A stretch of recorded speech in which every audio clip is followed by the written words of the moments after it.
What's up, you guys? It's your girl, Daysha E, and we're back for another episode of Culture or Clickbait, where we take the hottest headlines in music, entertainment, and sports and determine whether it's for the culture or simply for clicks. And I've been missing for a couple of days, but nonetheless, I'm here today. So we're gonna give y'all a nice little rundown on a couple of things, okay? So stay tuned. In music, we have Meg Thee Stallion, who dropped her new freestyle, I Think I Love Her, sampling Gucci Mane's I Think I Love Her, and I think I love it, okay? Now, Megan, when you do freestyles, I love it. I feel like that's when we get the best bars, and that's when we get the best writing, that's when we get the best delivery. It's always very rare and like you just get in there. And I love freestyles. I actually think the freestyles are better than some of the singles and tracks that come out everywhere else. Nonetheless, this is definitely for the culture because to sample Gucci and this song in particular, it's just kind of spot on for me right now. Good job, Meg.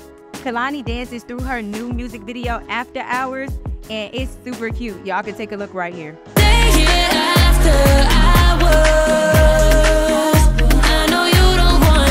Okay, let's talk about it, okay? Kehlani is easy on the eyes. My girl has the talent and the vocals, and she is also bringing out the choreo, okay? I love to see this happening, but also she sampled Nina Sky Move Your Body, so the tempo there, we are kind of used to and we know. Kehlani, this is definitely for the culture, and I think the sample was cute. Mariah Carey is back in the booth with JD, and she's working on Made For Me remix by Money Long.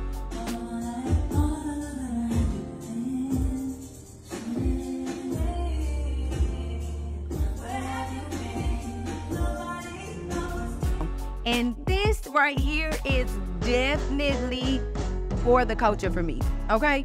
Mariah and Money is a good mashup, but I do feel like Made For Me did what it needed to do and it served its purpose. I don't think we need a remix. I much rather hear Mariah make some new music and create some new vibes with JD. Mariah and JD mashup has given us some great music over these years, okay? So this could definitely be something good, and I hope it strikes up in Mariah to get back in the booth and make her own music. But we gotta stay tuned for that and see what happens. Met Gala looks are in, and let's just say some was a hit and some was a miss. The theme was Garden of Time, and I think that everybody did a pretty decent job of matching this theme, but my all-time favorites, we gotta go down the line of them. Mona Patel, Kendall Jenner, Janelle Monáe, and Tyler, y'all ate the girls up the entire time, okay? The looks served from head to toe. The elegance matched it. None of the ladies let the clothes wear them. They definitely wore every gown, and I love to see it, okay? Now, I also have to talk about Miss Angel Reese, who popped in, and this was her first Met Gala. We gotta clap it up for my girl because y'all tried to make it seem like all she need to do is play basketball. And she told y'all she can do whatever God strengthened her to do. AKA, mind y'all business. We gonna keep seeing her. Now, all of these are definitely for the culture, and Met Gala overall is as well. But I still want to unpack this further. It is some people who missed the mark for me, okay? Now, some of the people that sort of kind of missed the mark was my girl Doja Cat. I get what she was going for. It was very creative, but I was not completely moved. And then I gotta talk about Miss Kim Kardashian, who looked like she was faint. Okay, Kim look was cute overall, right? But the way she was posing for pictures and holding herself, it kind of gave wardrobe malfunction. And then the hair did not set off the look for me. Maybe it should have been pulled back, maybe it should have been pulled up, but they sort of kind of missed the mark there. And I have people that I wish was there, okay? Out of the people that I wish was there, I wish Miss Rihanna and ASAP would have been able to make it, but apparently she had the flu. We'll let her have it. I also wish that Miss Beyonce made it there. Granted, don't hold your breath for it, but this would have been a perfect season as she has music out right now. Whatever the case may be, Met Gala was overall cute and, again, completely for the culture. We can stay tuned to next year and see what they give. We can't move on from the Met Gala without talking about Miss Cardi B forgetting her designer's name when being interviewed on the carpet. Okay, now, I can give Cardi a little bit of leeway here because there is so many different moving parts to the Met Gala, from all the videographers and photographers to the media outlets to the stars, all the way to the designers. There's so many things happening. But as the person who is wearing the dress that 7 people are carrying, Miss Cardi, you were supposed to remember Miss Aura Starr's name. Now, Aura Starr did step out and say that she understands that stuff happens. And again, there's a lot of different things happening at Met Gala, so she understands why Cardi couldn't remember in that moment.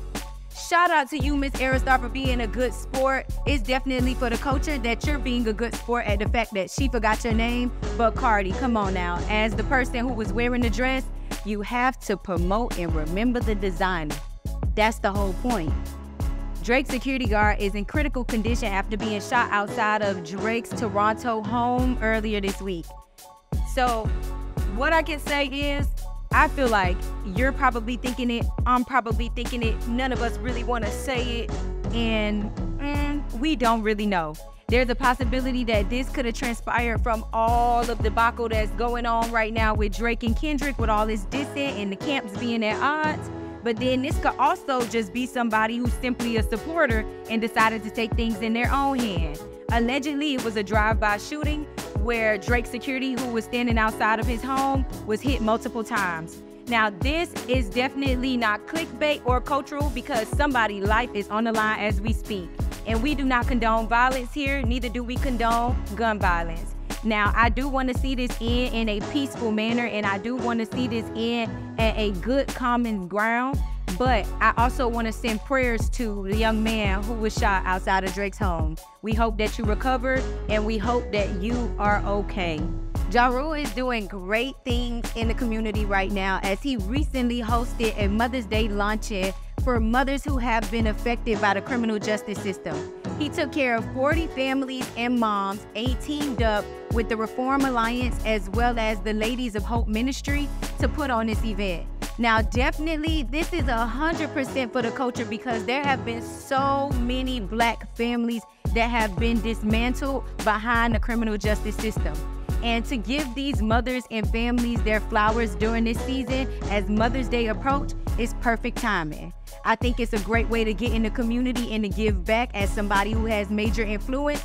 And Ja Rule, this is definitely extremely for the culture, and I love it. Now, on the socials, it's been a lot going on.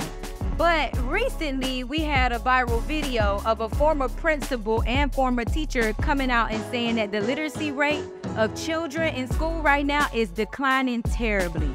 And this is very scary. Y'all take a look. Okay, I am not trying to fearmonger you, but I was an assistant principal, I was a middle school teacher, and I was a high school teacher. And I need you to know America is in a literacy crisis, and they're not making a big enough deal about it. Our children cannot read.